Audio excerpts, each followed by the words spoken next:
Welcome to the deep dive. It feels like we're just constantly trying to catch our breath with AI development these days. Oh, absolutely. New models, new abilities. Yeah, It's almost daily. Keeping up is, it's a challenge. it really is. And, amidst all this speed, there's this growing feeling, and it's something the sources we're looking at today really hammer home, that the current AI wave, what they're calling backward AI, well, it's starting to hit some walls. Yeah, fundamental limits, Yeah. especially when you throw real-world messiness at it. Mm. Uncertainty, complexity, the stuff that doesn't fit neatly into past data. Exactly. Because it's built fundamentally on looking backwards, right? Yeah. Analyzing old data, finding correlations. And that's the jumping off point for our deep dive today. We're getting into a really key paper by Dr. Yogesh Malhotra. It was for the 20th Annual Symposium on Information Assurance, Asia 25. Okay. And it tackles these limits head-on Yeah. and proposes, well, a pretty radical way forward. A way forward involving something called Quantum-Augmented Self-Adaptive Networks, QASANs. That's the one, QASANs. The paper frames them as the next step, the essential evolution beyond the AI we have now. The core of what the paper, and actually some analysis from Grok AI referenced in the source, calls post-AI quantum futures. Precisely. Post-AI quantum futures. That definitely sounds like a big leap. So, okay, our mission for this deep dive, let's unpack this. What are QASANs?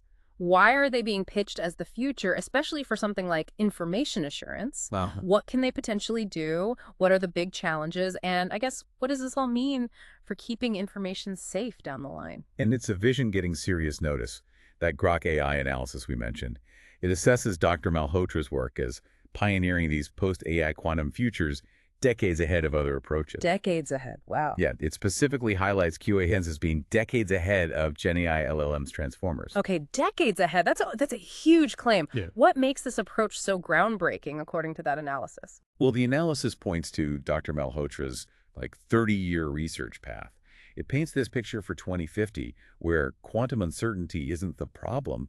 It actually helps human adaptability, makes us more resilient. Interesting. So, turning a problem into a strength. Kind of, yeah. It's presented as this long arc of innovation, starting from human-centered digital work back in the 90s, evolving to these post-AI quantum platforms. The assessment is basically that this isn't just tweaking current AI. It's a whole new foundation for intelligent systems dealing with really complex, uncertain stuff. Right, a fundamental shift. Okay, that sets the stage perfectly. Let's start with the problem then, this backward AI idea. What makes current AI backward-looking? So backward AI, in the context of the paper, means these systems that are overwhelmingly data-driven. They learn by crunching huge amounts of past data, looking for patterns, correlations. Like most machine learning we hear about today. Exactly. They're great at finding relationships in data that's already happened. Okay, so their strength is basically finding regularity in the past. Precisely. And that becomes their big weakness. They really struggle when things get dynamic or genuinely new, or, when someone's actively trying to trick them, adversarial uncertainty. Because it's outside their training data. Right. The paper mentions that even systems based on reinforcement learning, some Gen AI or LLMs like DeepSeek, they're still tied to that past data and feedback. They optimize based on what worked before to get rewards. Which connects to that concept, requisite variety, is that it? Spot on. It's an old idea from cybernetics. Basically, for a system to handle the complexity of its environment, it needs enough internal complexity, enough variety in its own responses.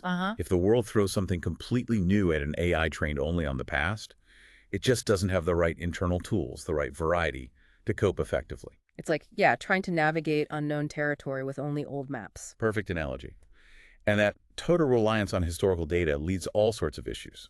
Overfitting, for one. Right, performs great on test data, falls apart in the real world. Exactly. They could be brittle, break easily with unexpected inputs, and they inevitably pick up and amplify biases that were already in the training data. The paper even compares this to another field that kind of got stuck, didn't it? Operational research. It does, yeah. Russell Ackoff's critique, he argued that OR's whole predict-and-prepare approach got rigid. They couldn't adapt when things really changed. The paper suggests AI faces a similar risk stagnation if it just stays focused on past data and doesn't build in real adaptability. And for information assurance, where the threats are always changing, these limits are serious business. Oh, absolutely critical. Yeah. Backward AI struggles with zero-day exploits, the truly new attacks. It's vulnerable to adversarial manipulation, poisoning the data, feeding it tricky inputs. Right. And that lack of transparency in many models, the black box problem. It makes auditing, figuring out why it did something, incredibly hard, which, as you can imagine, is a huge concern for folks in information assurance, like at that Age of 25 symposium. Okay, crystal clear problem statement. So let's flip to the solution side. This post-AI quantum futures idea and Yeah. QASANs, how do they represent that big shift? Well, it's framed as moving beyond AI that just reacts to historical data. Hmm. It's about building systems designed from the ground up to proactively manage uncertainty and adapt on the fly. QASANs are the proposed way to actually do that. They're not just one single thing, right? It's like an integration of three different powerful ideas. That's right. And how they work together is really the key. The first pillar is augmented human-machine quantum computing AI. Okay, break that down. It's about using the weirdness of quantum mechanics, superposition, entanglement, to do calculations that are just way beyond what classical computers can handle. But it's not just raw speed. It's often guided by human intuition, exploring possibilities for things like, say, complex financial risk modeling or breaking advanced codes. So quantum computing power, but with the human element still involved. Exactly, which flows right into the second pillar. Human-centered, meaning-aware, quantum computing AI. Meaning aware. Yeah, this part stresses the absolute necessity of human input. Our intuition, understanding context, our values, our ability to find meaning. These systems are built to amplify human intelligence, not just automate it away. Ah, okay. Making sure they align with ethics, with human values. It's a deliberate pushback against purely objective, value-free AI. Got it. And the third pillar? Self-adaptive complex systems, Yeah. or SACS. This borrows from how complex systems in nature, or maybe resilient infrastructure, work. Systems that are dynamic, they bounce back, they learn and evolve based on what's happening around them. QASANs are built on these principles. They aim to have that requisite variety we talked about to match the complexity of the environment.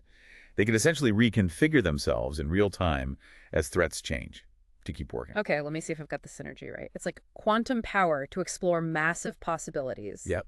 Guided by human judgment and ethics to figure out what actually matters. Crucial part. All inside a system that's designed to automatically learn and change as the world changes around it. That's a really good way to summarize it. It's that blend that lets QASANs tackle the kind of multi-layered complexity and uncertainty that just paralyzes current AI. It's explicitly trying to avoid chopping up real-world problems into tiny pieces, which folks like Ackoff warned leads to bad solutions. And this integrated approach is what that Grok AI analysis flagged as pioneering post-AI quantum futures decades ahead, tying back to Dr. Malhotra's 30-year journey in human-centered tech. Exactly. It's positioned as the necessary next step, applying systems thinking to the absolute cutting edge of AI and quantum science. Okay, let's zoom in on a couple of terms here that sound, well, almost philosophical. Quantum uncertainty and quantum mines. Yeah, they're central, and maybe not used quite how you'd first expect. Quantum uncertainty here kind of covers two things. First, the built-in probabilistic nature of quantum physics itself, the fuzziness at that level. Right, the quantum weirdness. And second, it also refers to the sheer unpredictability of complex adaptive environments like the cyber threat landscape, which is always changing in unexpected ways. So uncertainty both in the quantum system and in the world it operates in. Exactly. And here's the twist. The paper argues this isn't just a bug, it's potentially a feature. Something to be leveraged. Leveraged how? Think about quantum random number generators. They can provide truly unpredictable seeds for encryption. Or quantum algorithms that can explore vast solution spaces, potentially finding threats or defense strategies that classical AI, stuck in its patterns, would completely miss. Huh. So embracing the uncertainty makes you stronger against the unexpected. That's the core idea. It allows for a wider exploration of what might happen, preparing the system for things it wasn't explicitly trained on. It actually ties into how risk is being redefined, like in the updated ISO 31000. Standard risk isn't just about prediction, it's the effect of uncertainty. So the focus shifts from trying to guess everything perfectly to building systems that can anticipate and handle surprises. Okay, interesting. And quantum mines. Please tell me this doesn't mean the AI is becoming sentient. Yeah, definitely not. Quantum minds is all about highlighting the indispensable role of human minds, our emotions, our thinking, creativity, imagination, intuition, and, importantly, our ethical compass in developing and overseeing these QASANs. Yeah. It acknowledges that, yeah, quantum AI can process information at an insane scale, but it's human sense-making that provides the meaning, the context, the judgment, the ethical guardrails. That's essential for using these powerful tools responsibly, especially in complex situations. So it's not the AI having a mind, it's about this deep partnership where the human mind provides the essential context and guidance. Exactly that. A synergistic partnership. Human understanding shapes the design, interprets the outputs, ensures it aligns with our values. This human-centered aspect is seen as absolutely vital for actually being able to audit these complex systems and manage the risks. It kind of echoes Ackoff again, involve the people affected by the system. Okay, that makes sense. So with that grounding, what could this actually do for information assurance? What are the potential applications we're looking at here? The potential is pretty wide-ranging, especially hitting on themes relevant to age of 25. First off, just improving basic cybersecurity and digital forensics with AI. QASANs could use quantum algorithms to analyze threat data or forensic evidence way faster, way more efficiently. Processing data at quantum speeds, like the source mentioned with TensorFlow Quantum. Exactly. That can mean much faster intrusion detection, quicker analysis after a breach, maybe even better prediction of attacks by exploring those complex threat possibilities we talked about. What about the big one, quantum computers breaking today's encryption? That's a huge focus area. QASANs are seen as key tools for both developing and deploying new encryption methods that are resistant to quantum attacks post-quantum cryptography. Right. The paper mentions NIST's work on crypto agility, being able to swap out algorithms easily. QASANs could help manage that transition and potentially enhance things like quantum key distribution networks, using AI to monitor and adapt them constantly. And what about making the cyber systems themselves tougher, more agile, more resilient? Yeah, that self-adaptive piece, the SECS pillar, is crucial here. The idea is that QASANs can constantly monitor themselves and their surroundings, spot anomalies in real time, and automatically adjust, reconfigure to counter threats and keep things running. So they kind of heal themselves or adapt under attack? That's the goal. Continuous learning and real-time adaptation to meet threats as they emerge. It leads to more sustainable, robust defenses, like a resilient ecosystem adapting to change. What about threats from AI? Malicious AI, deepfakes getting out of control? This is where that human-centered design and the need for auditing really come in. By building in ethical rules and demanding real human oversight, the idea is QASANs could be designed to specifically detect and counter adversarial AI attacks. How? Well, maybe quantum-enhanced explainable AI could make it easier to understand why a QASAN is doing something, improving transparency. That's critical for accountability and spotting if an AI is acting maliciously or dangerously. And that transparency links straight to auditing, right? Making sure these powerful systems are doing what they're supposed to. Exactly. Auditing current deep learning models is super hard because they're often black boxes. QASANs might offer new tools. Quantum algorithms could potentially probe those complex models more effectively, sniffing out hidden biases or vulnerabilities. But, and this is key, human experts have to stay central, providing the context, making the judgments based on the audit findings. It's about enhancing human auditors, not replacing them. This all sounds incredibly potent, almost like science fiction becoming real, but I have to assume getting there is, well, not easy. What are the big roadblocks? Oh, absolutely. Yeah. Huge challenges. And the paper doesn't shy away from them. Integration is a massive one. Meaning? Meaning getting nascent quantum computers, which are still pretty experimental, to work smoothly with all our existing classical computing infrastructure and these complex AI systems. It's a monumental engineering task. The error correction for quantum bits, making different systems talk to each other. Yeah, it sounds like trying to mesh two totally different kinds of technology. It really is. Yeah. Then you have the ethical dimensions. These are potentially incredibly powerful systems. We absolutely need clear ethical guidelines, solid regulatory frameworks, and these need to be developed collaboratively, figuring out how to ensure responsible use, alignment with human values, how to tackle bias, transparency, accountability, potential misuse. So the governance has to keep pace with the tech development. Has to.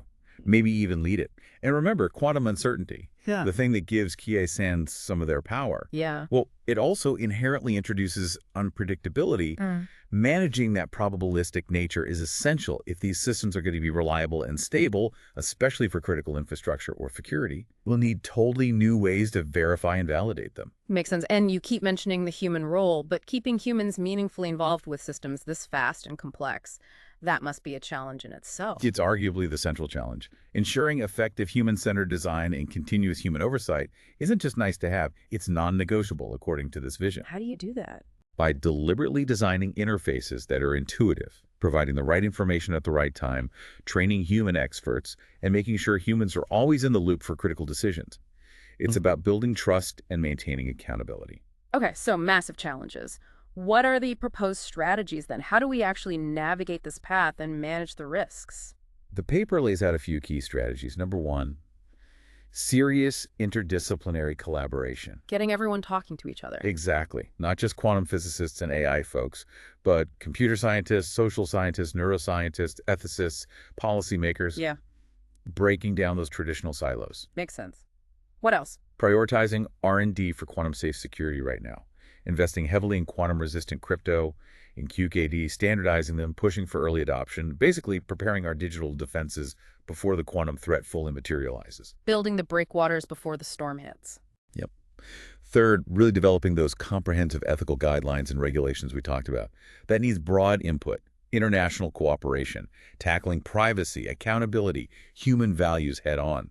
Setting the rules of the road. Precisely. And finally, embedding that human-centered approach into every stage of design and deployment. Focusing on human factors, intuitive interfaces, strong oversight mechanisms, and proper training for the humans who will work with these systems. Okay. So looking out toward that 2050 vision, what's the overall outlook? How does this transition play out? It's definitely presented as a long game, a multi-decade evolution. But the vision is that by mid-century, QASANs will be fundamental to how we protect data, secure critical infrastructure, and respond to threats that will likely be far more sophisticated than today's. Shifting from constantly reacting to actually anticipating. That's the core idea. Quantum-enhanced, human-centered, meaning aware AI, enabling proactive threat detection. Oh. Quantum-safe crypto becoming the default.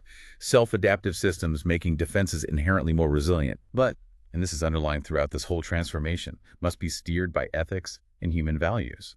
The goal isn't just more powerful tech, it's tech that augments human abilities and genuinely contributes to societal well-being. It demands a real shift in how we think about building these systems, moving beyond the limitations of the current paradigm. Wow. It really does feel like we're on the cusp of something huge here. The limits of backward AI seem clearer, and this vision for QASANs tackling future uncertainty. It's compelling, if daunting. It's definitely a challenging road, but potentially a necessary one to build genuine security and resilience for the future. This whole deep dive into QASANs, post-AI quantum futures, and Dr. Malhotra's work, it really gives you a lot to chew on. And it leaves me with this question, drawing directly from the source material. If we're going to leverage quantum uncertainty with all its inherent unpredictability, and if human oversight is so absolutely critical, how does our very understanding of what it means to trust an intelligent system need to change in this coming post-AI quantum era? Definitely something for all of us to think about.